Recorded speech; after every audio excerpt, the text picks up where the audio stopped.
kugira ngo akubite ikibazo ciwe. Ustazi Kaziri Jean Claude, ingo hano ubazi ikibazo. Idirisa muri Tegibombe iraje. We mufise anti izina ry'Imana yacu rihabwe icubahiro. Amena. Usomera Korowani 3:6-13-14 mbazi ikibazo. Haravuga ngo na wapigie mfano ngo babwire akarorero cyangwa se inkuru igereranyo wa wakazi wa mji ngo w'abantu baba mu gisagara walipowafikia waliotumwa, igihe abatumwe babashikako, tulipowatumia wawili ngo twabarungikiye babiri wakawakanusha, twabarungikiye intumwa zibiri barazihakana barazigarariza.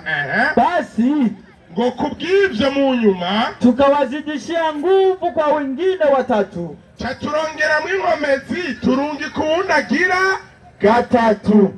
Ikibazo ni iki: izo ntumwa zibiri zarungitswe ubwa mbere ninde nande? Ino ntumwa igira gatatu barungitse, zino zibiri bamaze kuzihakana ni iyihe? Mbega kino gisagara coco barungitswemwo citwa ngwiki? Ingo wishure. aha kibazo caje akoresheje imisegonde. Mwenye kiti twe ntaco twongerako, abigisha bari ngaha naze yishure n'iminota 7 bimunaniye hazi yake. Assalamu alaikum warahmatullahi wabarakatuh. Abari mudufise hano saba kunanirwa n'ibi bibazo bimaze kubazwa kenshi, sinabwo bwa mbere bije kwishurwa. Itegura ibombe nawe ngahira amanutse ari mu Idirisa karibu. Kizo bwa mbere kibajijwe sina gatatu Haya kabisa. Sigira ni keshi Kweli. Naam, assalamu alaikum wa rahmatullahi wa barakatuh. Wa alaikum assalam wa rahmatullahi wa barakatuh. Jewe hari ubucafu ntubakirako. Imbere yuko ni ishuri kibazo reka manze foto ubucafu uyu mwari mavanye hano. Yahereye kuva 2008-2009 utwambaye ikanzu z'amabara. Ngo Jone. Ya. 2008-39. Tubanze dufute ico. Ego. Inyandiko igira yuti. Igira ngo iki? Kandi yakanzo. Uziyigishe mu buryo bw'insobane mu nyuzi zera derere nziza. Je nagira ni yakoti. Jishe n'igitambara cyo kuzingira mu mutwe mu nyuzi zera derere nziza. Yego. N'umukanda. Ni ibintu bingahe? Bitatu. Bandanya. Abahinga babyo. Kumva ari kimwe. Eka. Yabikanzu yabo umukanda n'igitambara. Abahinga b'ibyo bintu babigererenge kw'amabara. None nambaye ya Jone nikosa. Je nambaye orange hariko sana ko. Byamaze kuba byera bikaziringwa kw'amabara. Jewe hariko safise. Eka. Ikibazo ni mu mutwe. Aya n'amabara. Acaragenda mwaremo. Naam. Ngo Aroni nawe ngo abana ngo bamujishire ku makazu n'udukofe. Ro. Acavuga ngo biraba Aroni ku sa 220 ivy'ingoma ya mbere. Ivyo ku ngoma ya kabiri 220. Ego. Yaligira iti. Igerangwe. Bukeye bw'aho barazinduka. Ngo bukeye bw'aho barazinduka. Bafata inzira ngo baje mu bugaragwa bw'Itekowa. Ego. Bagitangura kugenda. Yehoshafati ahagarara ngaho aravuga ati. Nimunega amatwi yemwe Bayuda namwe b'I Yerusalemu. Ego. Mwizere Uhoraho Imana yanyu. Mwizere Uhoraho Imana yanyu. Mubone gushikama. Ego. Mwizere n'abavugishwa nawe. Mwizere n'abavugishwa n'Imana. Mubone gutsinda. None twebwe dukoze ibyo Aroni yakoze n'abana biwe. Twaratsinze ntitwatsinze. Twaratsinze. Ko twemeye ibyo bavugishwa n'Imana. Duca dukora ibyo Imana yabategetse. Kumbe ku Mana dufise nzi. Ubabare. Acaragenda mwarimu. Acavuga ati abagore imbwa na punda ngo n'abantu ngo n'ibintu byica isengesho. Acayibagira na Bibiliya kwari kwivuga Abalewi 12:1. igitabo cy'Abalewi 12 umurongo wa mbere. Avuga iki? Inyandiko igira iti kandi hari umudamu hano yari yamwishuye wese barize uhorabarira Mose ati barira Abisirayeli ati umugore niyasama inda akabyara umwana w'umuhungu azamara iminsi 7 ahumanye. none ibyo utarabisomera abakirisu ko bahumanye bandanya azamara iminsi 7 ahumanye nk'uko bimubereye iyo ari mu mihango. kumbe niyo ari mu mihango abahuma nye icyo kiba byica n'isenge sho reka natuga kitumutwe bwa mbere abyumvise na disi yayikiriye hagati nawe yayikiriye hagati na Aisha byari bimeze uko nyene yase guca imbere y'intumwa y'Imana ari mu mihango y'imare. Ego nukuri utasomari hadisi acaragenda mwarimu naam aja muri Korani tukufu ngo yasomyemo Pawulo muri Korani tukufu 2:4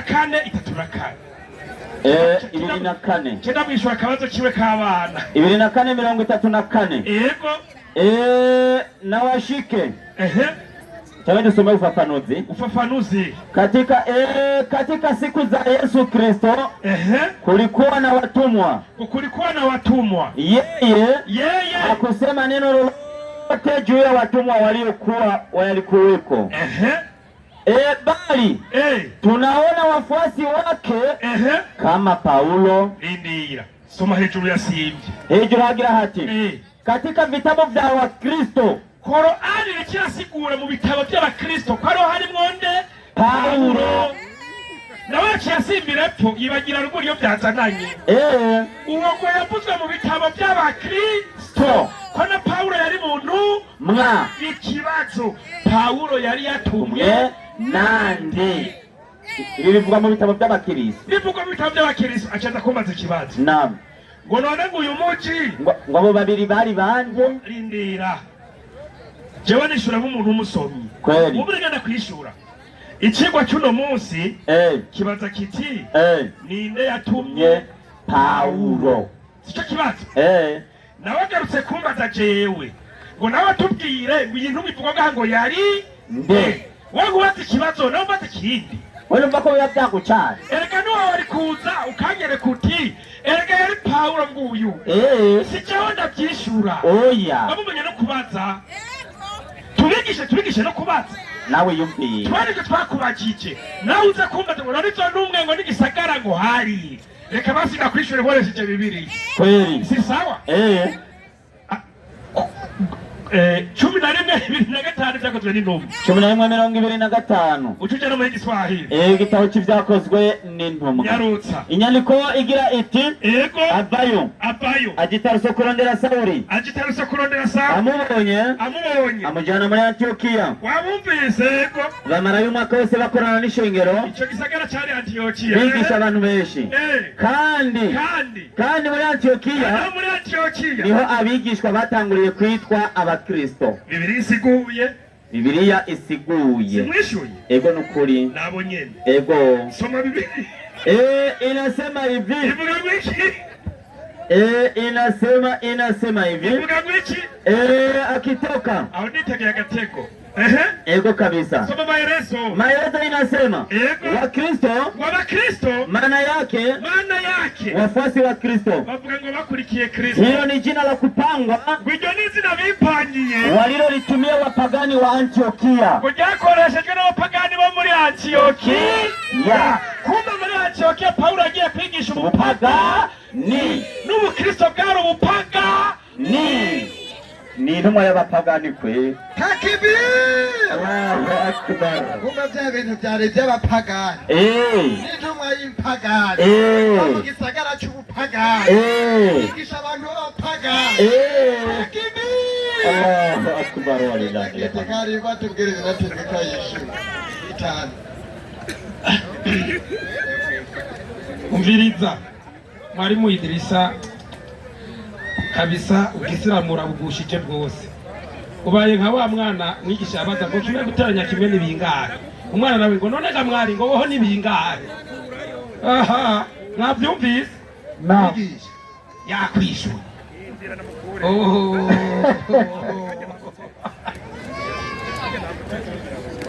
izina ry'Imana rihabwe icubahiro. amena. Jewe kweri mvuze ko atanyishuye noba mbeshe, sivyo none? Inyishu yagize gute? Yayitanze. Kuko ikibazo cavuga muri Korowani giti abo babiri barungitswe bari bande, sivyo? Naam. Barabahakanye. Uwo wa gatatu yarinde. Mbega ico gisagara ni ikihe? Impamvu nabajije kino kibazo ni kubera yuko Korani yagaragaje yuko abo barungitswe zari intumwa z'iki z'Imana. Nawe acavuga ngo izo ntumwa ngo ni ba Pawulo ngo barungitswe muri Antiyokiya. Kumbe rero sheremeje yuko Pawulo ari intumwa y'iki y'Imana. Kubera Korani ivuze yuko Pawulo ari we yarungitswe muri nde? Muri Antiyokiya. Izina ry'Imana rihabwe icubahiro. Amena. Uragahora umenya kwishura. Niyo mpamvu rero bino barageraho bibacanga kubera yuko Pawulo n'inyandiko yatanze si uwari we wese apfa kuzenenako. Petero kabiri 3:15 tujyane n'umwanya. Petero wa kabiri 3:15 gushika 16 haravuga ngo, havuga gute?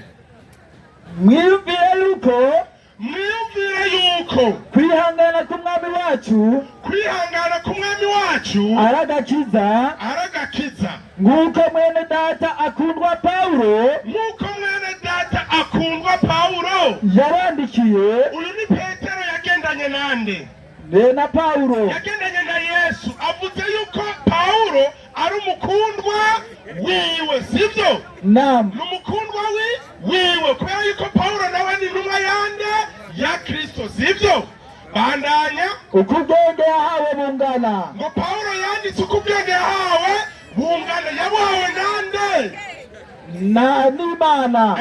Yagenjeje atyo. Ti Pawulo yagenjeje atyo mu vyete vyiwe vyose, mu nyandiko ziwe zose, aho yavuze ivyo.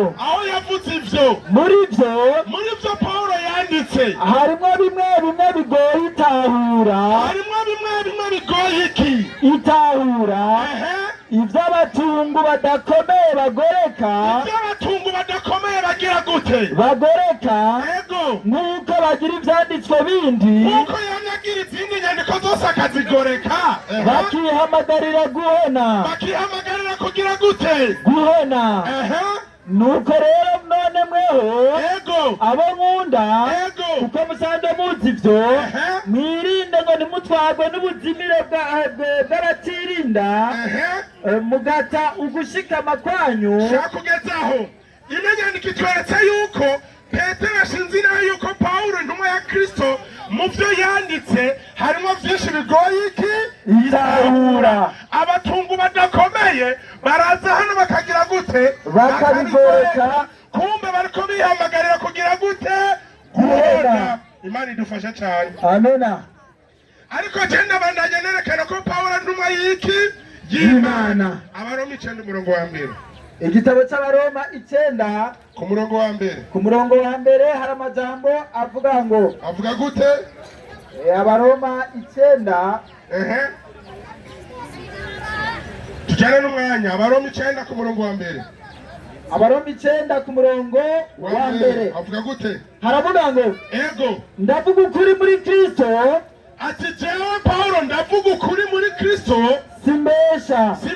Shehe yaje ngaha avuga ngo Pawulo n'umubeshi ngo yabeshe yende ngo Kristo ngo Yesu ngo ntigeze avuga ko ari Imana, n'ubundi yabigarutseko. Ariko Pawulo intumwa ya Kristo ashinga inteko ko Yesu ari iki? Ari Imana. Bandanya. Ijwi ryo mu mutima wanje rigiririkanya nanje muri mpwemu yera. Muri mpwemu yera. Bisigura yuko Kristo Pawulo ni intumwa y'iki? Y'Imana. Izina ry'Imana rihabwe icubahiro. Amena. Kandi na shehe yabishingiye intahe yuko ari we yatumwe muri nde? Muri Antiyokiya atumwe n'Imana. Korowani nayo ngabo batumwe muri Antiyokiya zari intumwa z'iki? Z'Imana. Barekera kuza baramubeshera Pawulo ngo n'umusazi ngo ni gipfu ngo yavuze ibi nibi. Ahubwo Pawulo ni intumwa y'iki? y'Imana. Byinshi yavuze ntabyo mutahura. Naam, urakoze cyane mwigisha Ustazi Kaziri Jean Claude. Asante sana. Hama nibaza ko nanyandika arasoma ko ari umusazi, iyo ni wuyiputse. Iyo ntirasomwa ko ari umusazi, Kaziri ni wayiduhaye. Yego. Nibaza ko mu kanya wenda bashobora no kuyisoma. Erega kindaza imisozi. Akindaza imisozi. Hama abariko baratwumviriza ibi bikorane ni byiza, urashobora kubiraba kuri Dawa TV Burundi. Gatora telefone yawe, Kinjira kuri YouTube, kuri Facebook, cyangwa kuri Facebook, cyangwa kuri TikTok. gaca wandika ko Dawa TV Burundi. Ucubandi ibikorane ingene biko biragenda, n'ibyo Yes. twakoze, n'ibyo tugomba gukora inshallah. Ninako rero tugiye guhamagara umwigisha agiye kubaza iminota yiwe 3, mwari mu Idirisa, urahawe ikaze. Usubire bazindi minota, ubaze iminota 3. Naam. Kamanze ndamushimire. Ndamushimire kuko ntiyahakanye ibyo namubariye. Ko batanguje ubupagani muri Antiokia. Yigeze ahari Babantu batatu yabihaririye. bari bagiye kwigisha ubupagani, cyaravuga ati wanyishyuye neza. Twabyumvise n'ukuri. Ikibazo canje ni iki rero. Kije gushimangira ibyo wavuze. Yego. Bikorino ba kabiri 11:17. 11:17 Abikorino ba kabiri. Tega amatwi, ni Pawulo agira yivugire. Ibyo mvuga jewe Pawulo, Uze kumuvugira ibitari ibyo. Ehe. simbivuga nk'ijambo ry'umwami wacu. Ubwa mbere Pawulo arihakaniye. Ibyo jewe Pawulo byose mvuga. Sindabivuga kuko mwami wa Simbivuga nk'ijambo ry'umwami wacu. Sindabivuga nk'ijambo ry'umwami wacu. Ariko ndabivuga nk'ufashwe, ndabivuga nk'ubuvugishwa n'ubupfu. Ndabivuga nk'uvugishwa n'ubupfu. Reka nje muri Katolika naho, tori ya Katolika nayo. Hagira hati, ibyo mvuga simbivuga bitumwe n'umukama. Nabivuga bitumwe n'Imana. Ariko ndabivuga nk'ufashwe n'ibisazi. Ikibazo canje. Ko Bibiliya ivuze yuko Pawulo ibyo avuga atabivuga nk'ijambo ry'umwami. Muri yindi Bibiliya bakavuga ati sinabivuga nk'ijambo ry'Imana. None iyi nyandiko niyo cyane siyo. Wahejeje icyo kibazo. Takbir! Allahu akbar. Erega ikibazo burya sanze cyabaza ijuriya. Niwe yisabiye iyo nyandiko. Karibu iminota 7. Okay. Ikibazo si ubwa mbere, si n'ubwa kabiri, si n'ubwa gatanu, nyinshi zirahari. Mwigisha, wabyumvise ibibazo byiwe? Nyaruka. Aha rero ngo yabajije yakomesheje. Uyu mugabo abaza ikibazo ngo iyi nyandiko ngo niyo cyane siyo. Nicyo kiragomba kubaza. Nanje niko nimiri hajya atariyo ya Bibiliya. Nta nyandiko n'imwe ya Bibiliya atariyo. Ahubwo wowe ufise ingorane yo kwitaho. Aho inyandiko ya Bibiliya niyo. Ahubwo utariwe ni wewe. Ahubwo utariwe ni wewe. Ubusobanuro bwawe wahaye iyo nyandiko. Icyo nicyo kitarico. Ubusobanuro bwawe wahaye iyo nyandiko nicyo kitarico. Hajya mu ishuri unaniwe interrogation bisigura ko interrogation atariyo. Reka twibandanirize. Wewe munyeshuri ntubutabyumva. Umunyeshuri utabyumva Ntibisigura ko atari ibyo. Nacu utora. Kandi kazi utagitora ucuvuga ngo mwari watwaye. Yazanye ko interrogation itariyo. Acharaza kachavuga ngo Kaziri ngo yemo ndakubaze ngo amangira nayo ugaruka umbaze. None umwanya mwawushiriye hiki. Si umwanya w'ibibazo n'inyishu. None kubajyagize nabi. Kandi ari umwanya uri mu masezerano. Izo zose ni ngorane bafise bano bakabo. Reka rero twigire aho nyene Abikorino ba kabiri kandi simba muri ico gitabo. Nguma muri ico gitabo nyine c'Abikorino kugira ngo tumuhereze ubusobanuro buryoshe. 11, 17. Aha twari tuzi ko ari umubariza. wowe kurahagaruka ngo nibakisabiye kare gatego yavuze kugira ngo abibutse aho yabarije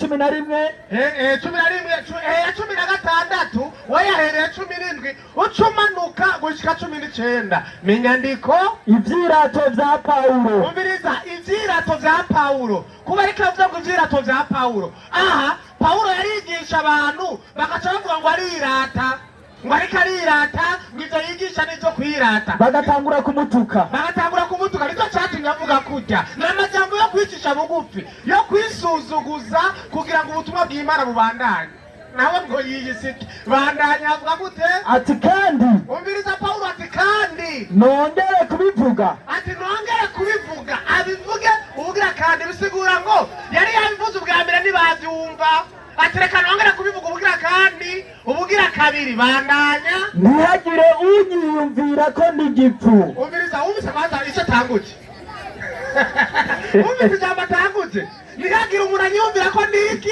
ko ndi gipfu iryo jambo atanguje aha mugomba gutahura imvugo yariko iravugwa ngaha n'imvugo yo kwicisha bugufi uti burya ibyo mvuga si ugusara ni nka kujya k'umugabo bashaka kumubona akamusugwa bati shaka ushaka ngo jenda umuntu w'imbwa kwera ngo urabona ingene merewe nabi ngo na 10 ifise ngo umuntu w'imbwa kabisa umugabo akiyita uko none bisaba ko umugabo ari imbwa mugabo ariko agerageza kwerekana yuko aciye bugufi asuzuguritse Paulo rero ati ntihagire unyumvira ko ndi gipfu burya ati nagere rero mwanyumvira ko je Paulo ndi gipfu bandanya ariko kandi ati kandi nimwaramuka munyiyumviriye mutyo umviriza rero wumvise n'amajambo muze mutahura n'ivyashika mukanyiyumvira ko ndi gipfu wumva ari Paulo gipfu mugabo n'abantu bamwiyumvira ko ari gipfu n'ivyashika mukanyiyumvira ko ndi gipfu bigende gute nimunyemere nk'igipfu basi mufuma munyemera nk'igifu kugira ngo munyite igifu basi ariko mwemere ndabigisha ijambo ry'Imana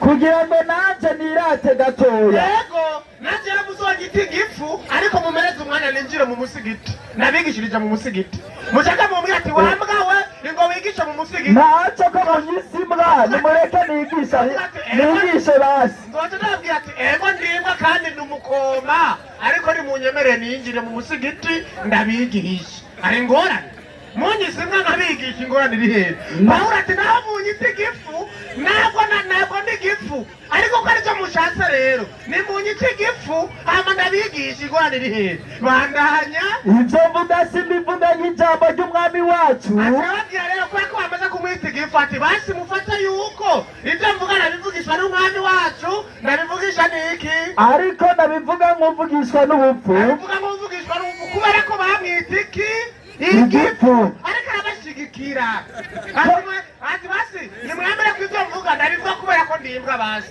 ariko mwemere ndabivuge ko benshi birata iby'umubiri umva Paulo ati benshi ko birata iby'umubiri none reka nanjye nyene ndavyirate nanjye reka aho ndavyirate basi munyite ko nirata bandanya nihanganira ibipfu umviriza Paulo reka arabakosora ati burya rero jewe nihanganira ibipfu mu yandi majambo aravuze ati mwebwe burya munyite igifu jewe nimwe ahubwo mudatomoye ariko ndabihanganira nemera nkatiyita jewe kugira munyumvirize ariko ingorane ni mwebwe bandanya kuko mwibereye abanyabwenge ati kuko mwebwe mwibereye abanyabwenge murirata mukishira hejuru ego basi mwebwe muri abanyabwenge jewe ndasuzuguritse mwebwe mwibereye abanyabwenge da nimvugo z'agahemu ariko arabereka yuko ibyo bigira byose bitandukanye n'iki wowe niwo bishyira hejuru bitandukanye n'icyo ijambo ry'Imana ati mwebwe ndako mwigira abanyabwenge nimureke basi jewe igipfu mvuge hama turaza kumviriza mwebwe na jewe umunyabwenge tumwumvirize mu majambo yiwe reka bishoboka kumvikana niyo kubaza abagabo bavuga ngo abakirisitu nimwizera bagati ego sega basi nibatamana twizera nimuze dukora umuhazara abantu batumvise bumva Imana abizera Imana bukure data mwebwe ko mwizera nimureke abantu batumvirize twese baraheza batore ni bande bizera ibyakozwe n'intumwa 26-25 aho nyene inyandiko ibyakozwe n'intumwa 26 bavuga gute haravuga ngo 26-25 haravuga ngo ibyakozwe n'intumwa ego Paulo ababwira gute Pawulo aramwishura bishura gute ati sinsaze. ati jewe Pawulo asingize gute Sinsaze.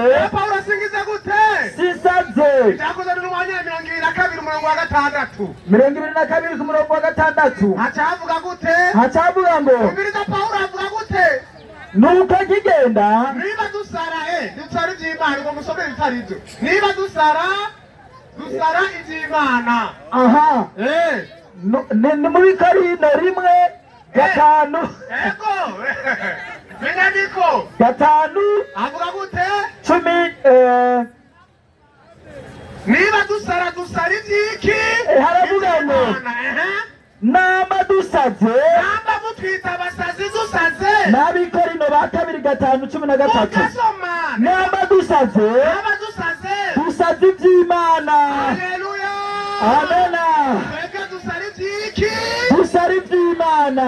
ubundi tumusazi mugabo nisara iby'Imana nta ngorane uboneye Pawulo basha ikigwa carangiye natwe ushaka tukihagurukira mwenye kiti ingo agaruka iminota 5 yego yarangiye ariko ushatse kwicara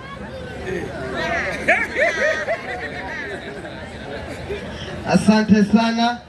Assalamu alaikum wa rahmatullahi wa barakatuh. Wa alaikum assalam wa rahmatullahi wa barakatuh. Ariko pasiteri ngo ko ariko twibuza ngo tubaziritse harya burya igikoba cikwegera amakara.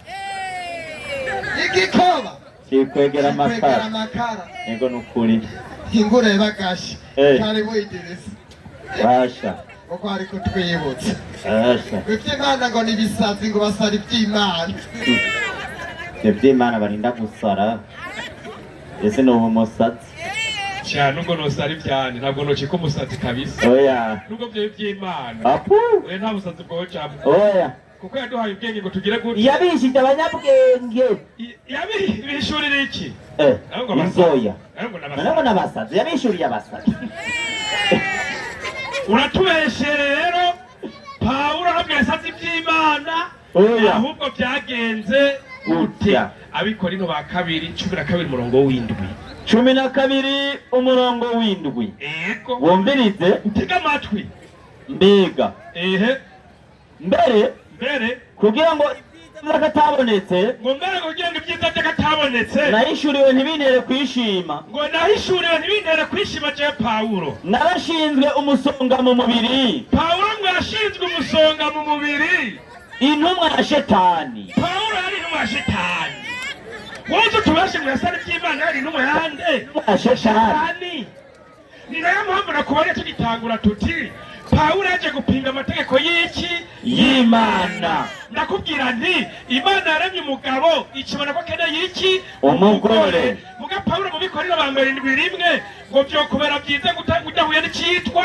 umukobwa ndakubwira nti Imana atari cyo gusiramura mu itanguriro cy'indwi umurongo w'9 Pawulo no gukebwa no kudakebwa nico kimwe sinabikubwiye ibyo byose kubera yari intumwa ya shetani yaje apinga n'iby'Imana ndagusomera muri Timoteyo wa 1:20 aho kujana abantu ku Mana yabajana kwa shetani ajana Humenayo nande na Alexandero abahereza nde shetani kubera Pawulo yari intumwa yande ya shetani nawe utubwira ngo sazi ibyiki iby'Imana Abikorino ba 2 hajya nyene ba 2:11-17 somero 11:17 somero kuruture nabwo urazigera ba padiri babyanditse neza 17 yandikiragira iti ibyo mvuga jewe Pawulo ati ibyo mvuga jewe Pawulo simbivuga bitumwa n'Imana nabwo yabitumwe n'iki ariko ndabivuga nk'ufashwe n'ibisazi Pawulo ngo mvuga nk'ufashwe n'ibisazi nziko mfise imvugo yo kwininahaza kugira ininahaza mu bantu ko ari intumwa y'Imana atawa mutumye ko benshi bininahaza babitumwe n'imvugo zo ku isi